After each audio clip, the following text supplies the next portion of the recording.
পুরস্কার আছে যে। ওটা বললে কি করে হবে?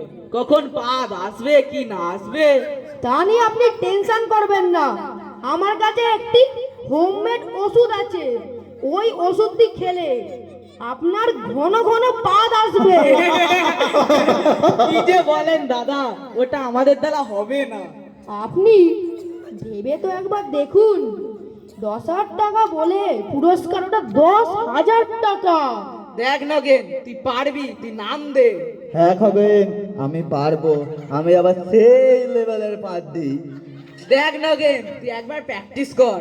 1-2 টাকার ব্যাপার নাই তো, পুরো 10,000 টাকার ব্যাপার। আরে বাবা হ্যাঁ রে খগেন, আমি পারবো।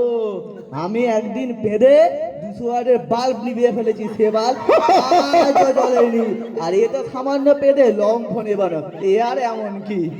বলেন কি দাদা, পেজে 200 ওয়াটের বাল্ব নিভিয়ে ফেলেছেন? তাহলে তো আপনিই পাচ্ছেন আমাদের 10,000 টাকা পুরস্কারটা।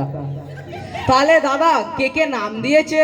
নাম দিয়েছে আপনার বাপন, শুভেন্দু, ধ্রুব, দিব্যেন্দু, অনিশা আরো নানানকেও নাম দিয়েছে। এদের বাড়িটা কোথায়? এদের বাড়ি আপনার আশেপাশে গ্রামে, আপনার আশেপাশেই থাকে এরা।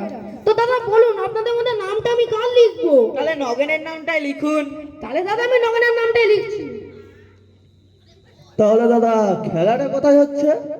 খেলাটা হচ্ছে আরাজি ভবানীপুর উত্তরপাড়া আদি বাড়ারিতে, ঠিক সন্ধ্যে 5টায়। তাহলে আমরা এখন আসি দাদা। আচ্ছা ঠিক আছে, ঠিক আছে। খেলার নামটা কিন্তু মনে রাখবেন, পেদে লম্ফন এবানো।